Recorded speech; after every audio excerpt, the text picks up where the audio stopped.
Order. I will now call Neal Hanvey to move the motion, and I will then call the Minister to respond. There will not be an opportunity for the member in charge to wind up, as is the convention for the 30-minute debate. Order, order. Neal Hanvey to move the motion. Thank you, Mr Bone. I beg to move that this House has considered government policy on a future independence referendum for Scotland. Today is St Andrew's Day, and on this national day there is a particular significance and a particular imperative, because last week the UK Supreme Court told the Scottish Government they couldn't exercise their democratic mandate to hold an independence referendum. But there was something else in that judgment, something that simply cannot be tolerated.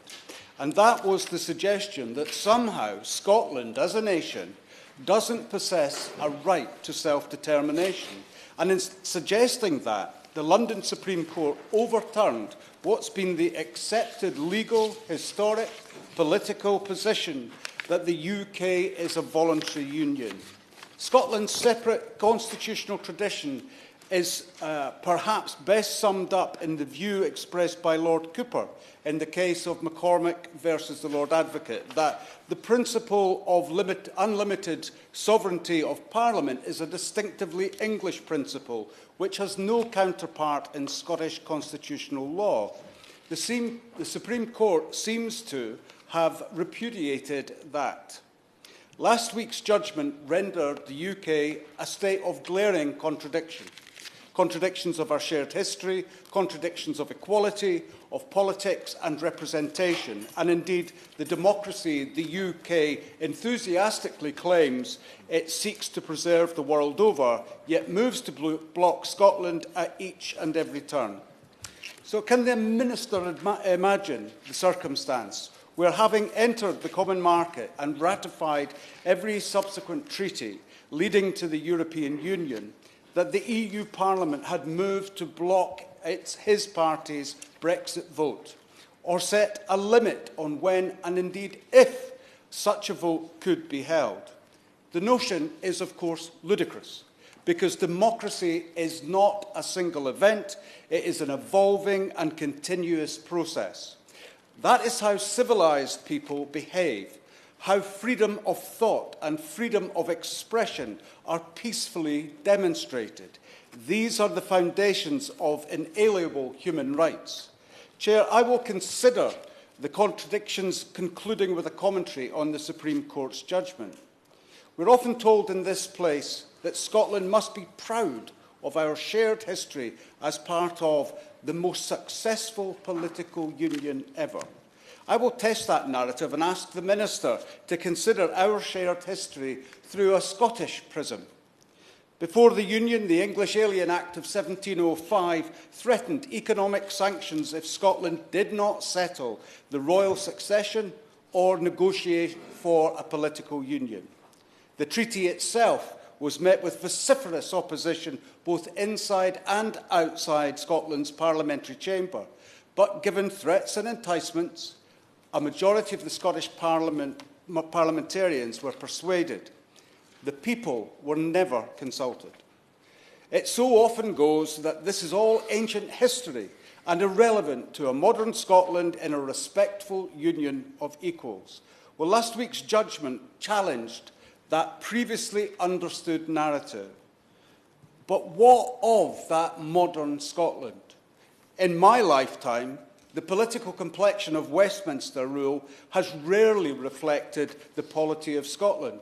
We have endured repeated Tory governments that Scotland did not vote for, or Labour administrations who took us into illegal wars we wanted no part of, where the socio-economic policies have destroyed our communities, exploited our resources, and worked against the utility of the people of Scotland, contrary to the Articles of Union.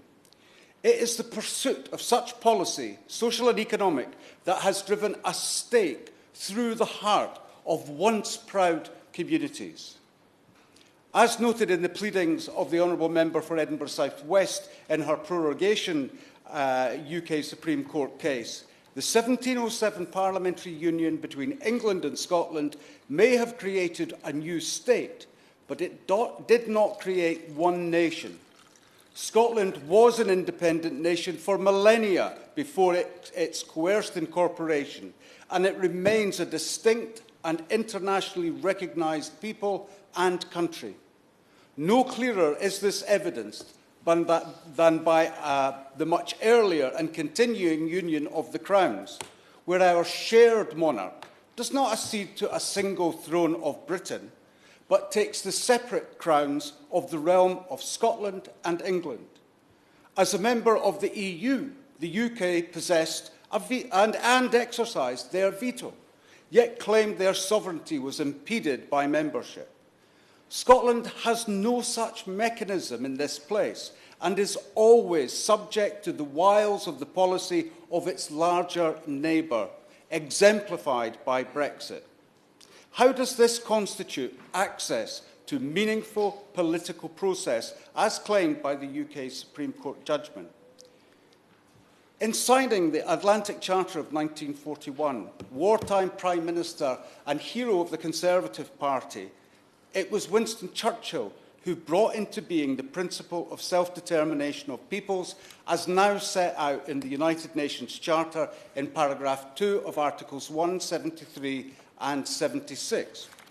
And Margaret Thatcher, in her memoirs, stated that, as a nation, they, Scotland, have an undoubted right to national self-determination.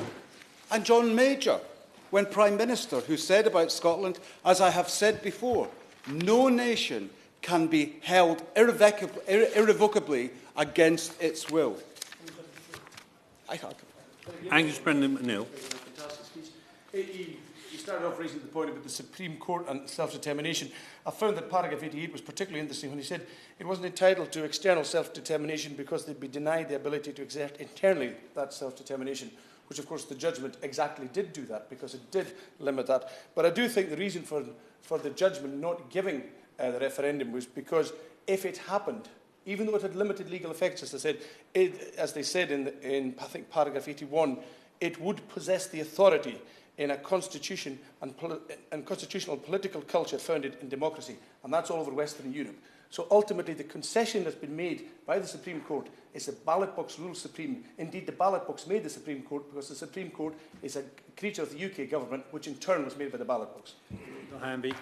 I thank the honourable gentleman for that intervention. I will come on to consider the blurred boundaries of legal and political as I move through my speech today. In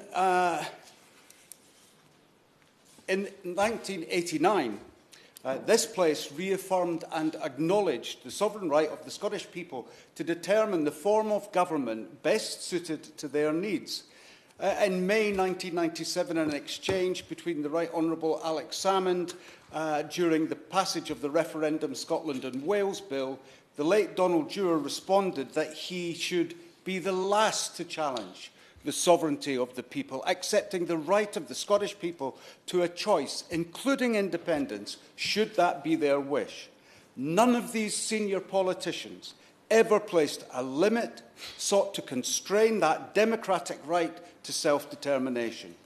Indeed, in the wake of the 2014 referendum, the Smith Commission agreement was signed by all of Scotland's main political parties, and it stated, "It is agreed that nothing in this report prevents Scotland becoming an independent country in the future, should the people of Scotland so choose." Of course, the Good Friday Agreement sets out a reasoned and internationally considered timescale of every 7 years to consider constitutional change. A political generation of 7 years is not unreasonable, but Scotland is now a year beyond and no further forward. It is therefore imperative, if there is a consented legal and democratic route by which the people of Ireland, north and south, can choose their own constitutional future in a border poll every 7 years, then what is the consented legal and democratic route by which Scotland's sovereign right to determine their own constitutional future can be respected? And that is a right underpinned by Scots law. which rests on the claim of right that asserts that it is the people who are sovereign. The Supreme Court's rejection of the argument that Scotland has the right to self-determination in international law was described last week as problematic, very problematic, by Michael Keating, Emeritus Professor of Politics at the University of Aberdeen. He states, "The way is now open for the UK government to say that there is no time or way for Scotland to exercise its acknowledged right to self-determination." He has quite rightly pointed out that in invoking the Canadian Court's ruling on Quebec, the UK Supreme Court failed to mention or consider a further aspect of that Canadian judgment, namely that if Quebec or any other province did vote for independence by a clear majority on a clear question, the Government of Canada would be bound to negotiate. This aspect of the Canadian Court's ruling is significant and in essence reflects a situation where legality meets politics. Angus Brendan McNeill. Be quick. No, Jim, it made a great speech. I'm grateful again for giving way. The Holyrood standing orders do perhaps possess a way, and the Supreme Court has unwittingly perhaps opened up every election from now on for people to speak at the ballot box. But under Rule 11.10 of the standing orders of Holyrood, the selection of the First Minister, either paragraph 5 with one candidate or paragraph 7 with two candidates, paragraph 8 with two candidates or more, and that with a combination of no confidence votes. Surely that leaves a way open. If it was chosen to take for Scotland to determine its own future, if Holyrood decides to do that. Neal Hanvey. Thank you, Mr. Ward. My honourable friend will probably not like my answer, but that is a matter for the Scottish Government to consider. He's correct. Yeah. In addition to the point I was making about political reality, Professor Keating goes on to argue that in going beyond the letter of the law and looking at broader constitutional issues, this risks undermining conventions and understandings on which the largely unwritten constitution, the UK's largely unwritten constitution, depends. These are wise reflections which both the UK Government and the UK Supreme Court would do well to consider. And with regards to Kosovo, the United Kingdom has stated in its submission to the International Court of Justice that, and I quote, "considers that the declaration of independence of Kosovo was not incompatible with international law. It was not made in haste or in a political vacuum. Rather, it flowed from the failure of the two sides and the international community after a long and sustained effort to secure any other framework." And further, recognising that developments since the 17th of February 2008 have crystallised Kosovo's independence and cured any deficiency that might initially have existed. As the 1776 Declaration of Independence of the United States... Very good. I just wanted to ask a point of clarification on the comparison with Kosovo. Is the Honourable Gentleman really comparing the situation that Scotland finds itself within the United Kingdom with Kosovo in a literal war-torn former Yugoslavia? Neal Hanvey. I'm referring to the petitioner's arguments, the Supreme Court's response to that, and the UK Government's judgment on the Kosovan situation. I am pursuing a line that was submitted by the petitioner and responded to by the UK Supreme Court. As the 1776 Declaration of Independence of the United States of America illustrates, a declaration of independence which the United Kingdom opposed at the time, many states emerged to independence in what at the time were controversial circumstances. This does not vitiate their subsequent emergence into full statehood. And these developments are succinctly crystallised by Robert McCorquodale, a Professor of International Law and Human Rights, who has himself appeared as an advocate before the International Court of Justice and the UK Supreme Court.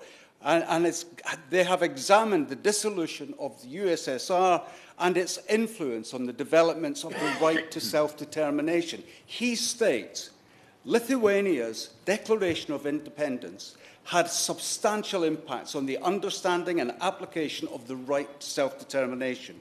The right to self-determination, which is a human right, acknowledged by all states, changed from being limited to people with traditional colonial territories to applying to all states, including to peoples within states. This development has profound effects today, such as enabling people in all states worldwide to seek to exercise their right to self-determination.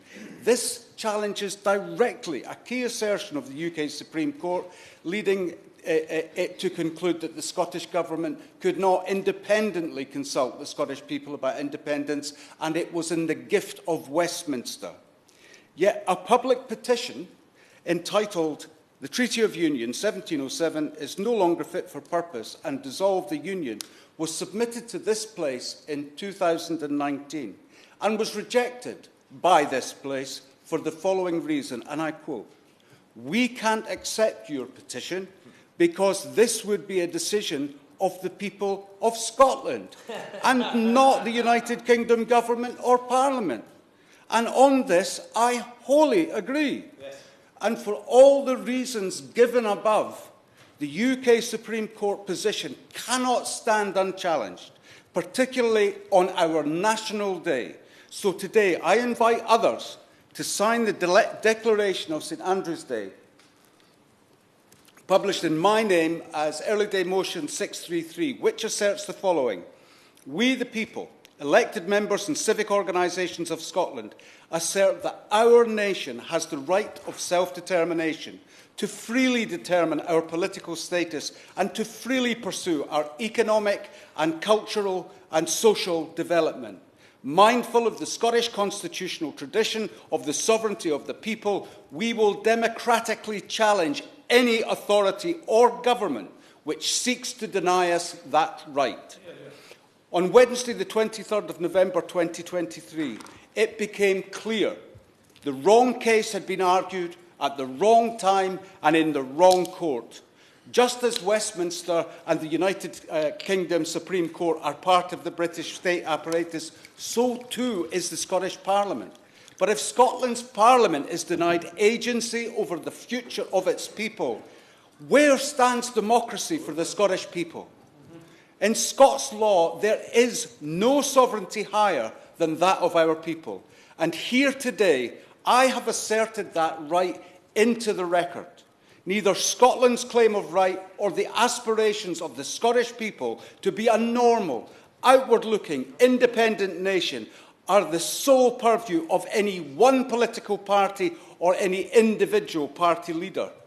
And as we now learn, the UK Secretary of State intends to act as a territorial viceroy, banning the Scottish civil service from advancing the democratic will of the Scottish people. Well, I give him fair warning. The independence movement extends far beyond the Scottish civil service. If anything, such an undemocratic move will simply galvanise and liberate the movement, decoupling our ambition from the daily trials of government. We are the nation of the Enlightenment, and our movement possesses minds with more ambition and vision than any government or civil service that is subject to diktats from London. At the start of my contribution, I said that this was an issue of contradictions. Well, let me say today on St Andrew's Day that there is no contradiction in Scotland.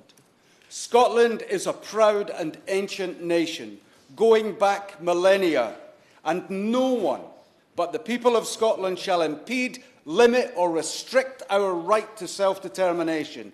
It is precisely a week since the Supreme Court gave its judgment on the right of the Scottish Parliament to hold a referendum on Scottish independence. Well, let me be clear, to paraphrase Charles Stewart Parnell, who said about another nation which was once a part of the United Kingdom, "No man has the right to fix a boundary to the march of a nation. No man, no court, no government has the right to say to another country, thus far and no further."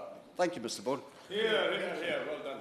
The question is that this House has considered government policy on a further independence referendum from Scotland. Minister. Thank you very much, Mr Bowen. It's a real privilege to be responding to this debate with you in the chair.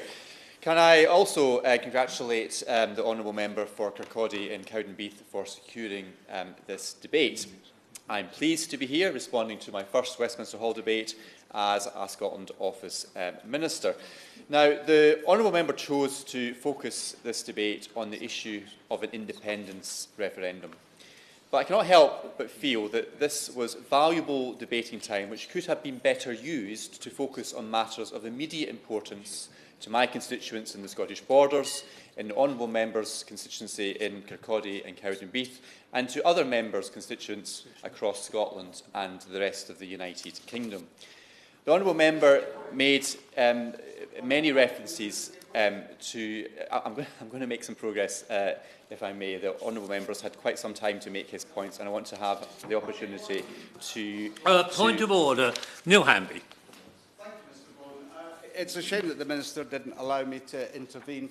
However, he's making assertions that are simply not possible. He's asking me to, in some way, manage the Scottish Government, or indeed to divorce myself from the reality of my constituents who voted for me to secure Scotland's independence. Well, I thank you for that point of order, which clearly wasn't a point of order, but your remarks are on the record. Minister. Thank you, Mr Bowen.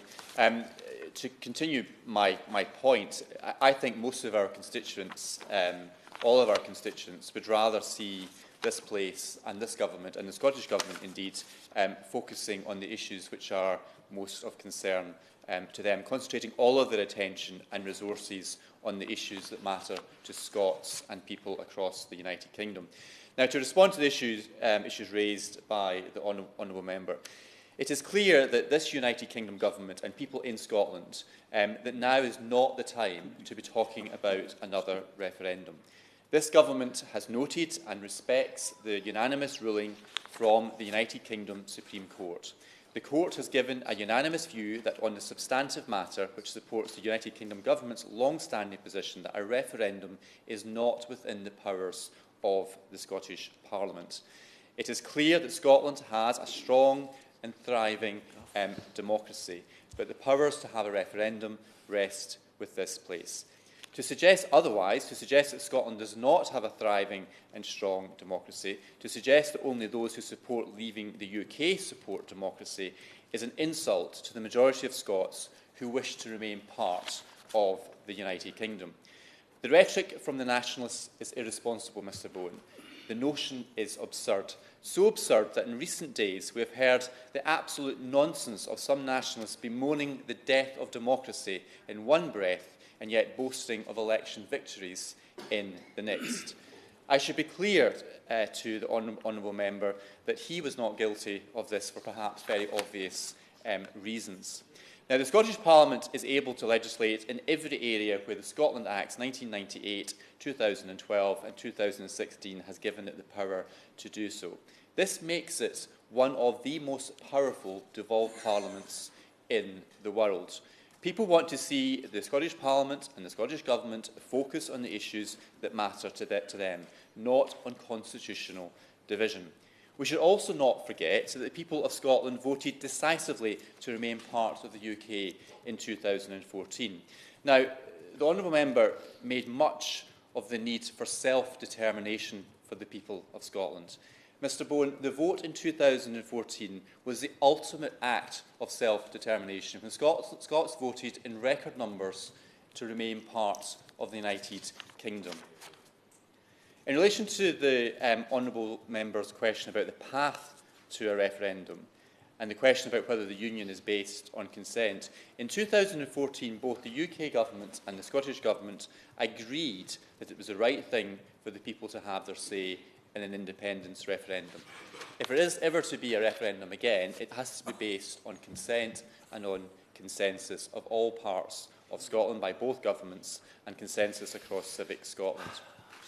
I'd also just like to spend a little time just pointing out some of the benefits of the union, which the honourable member failed to mention at all. I'll give way to my honourable friend. Just very quickly on the previous point my honourable friend made, and he's making very well, and could he just confirm, for the benefit of this debate and of the House, that since the independence referendum in 2014, which was agreed upon through a passage of powers devolved temporarily to the Scottish Parliament, that since last week's Supreme Court ruling, and in no other way has the democratic and legal position that was available to a consensus at the time of that independence referendum, nothing in a democratic or legal sense has indeed changed since then? Minister. My honourable friend is absolutely right. It's about securing the consensus, not just between the two governments, the UK government and the Scottish government, but consensus across all parts of society in Scotland, which is, I believe, lacking just now. We face major challenges right now, as my honourable friend for Banff and Buchan knows, whether it's restoring economic stability, gripping inflation, supporting people with their energy bills, supporting the NHS, combating climate change, supporting Ukraine and levelling up. And people across Scotland just do not accept that now is the time for another divisive referendum. Now, I want to make a few points about the benefits of the union, which I said earlier the honourable member for Kirkcaldy and Cowdenbeath failed to mention. At this time of unprecedented challenges, the benefits of being part of the United Kingdom have never been more apparent. For instance, the people of Scotland benefit from substantially higher levels of public spending thanks to being part of the United Kingdom. This union dividend means that remaining part of the UK is worth around £2,000 a year for every Scot. And this is demonstrated by the Scottish Government, the SNP Government and Edinburgh's own figures. Furthermore, the UK Government is providing the Scottish Government with a record block grant settlement of £41 billion per year over the next 3 years. This Government's commitment to Scotland is without question, and is best demonstrated is that what we are delivering on the ground, whether that be our multi-billion pound investment in Scotland's defence and shipbuilding industries, safeguarding not just the UK's security, but tens of thousands of jobs on the Clyde and beyond, or through the landmark £1.5 billion City and Growth Deals programme. Doesn't have to take an intervention, but the Minister also might be under the impression that we have to keep this to a half hour. We have some extra time because the previous debate finished early. I bet that helps the member and the Minister. I'm grateful, Mr Bourne, for that clarity. I'm keen to make some of the very strong and positive case for Scotland remaining part of the United Kingdom. We've heard much nonsense from the nationalist side during the course of this debate, and I just want to put the record slightly more accurately for the purposes of this debate. To continue, we've also seen the record £1.5 billion City and Growth Deals programme investing in Scotland's infrastructure and future. Or another example would be through the collaboration with local councils, delivering real devolution by levelling up communities and bringing local projects to life. Mr Bourne, another divisive referendum is the wrong order. Priority. Sorry, we have another point of order, which I'm sure will be in order this time. Neal Hanvey. Mr Bourne, the question that's being considered is the position on a further independence referendum for Scotland, not the government's alleged beneficence towards Scotland. That is not the matter under consideration. I would respectfully ask that the Minister restrict his comments to the subject of the debate. Well, I thank you very much for your intervention, but I'm afraid that's my job.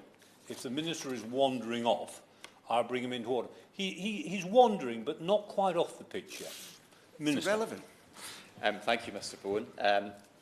Another divisive referendum, Mr Bowen, is the wrong priority at the worst possible time and would be a complete distraction from the very real challenges people across our country face. To conclude, I will make way. Kenny McCaskill. Simply listening to the Minister expound the great virtues, can you simply explain to me why, when Scotland is energy rich, over half of our people are going to be fuel poor this winter, many of them in extreme fuel poverty? Minister.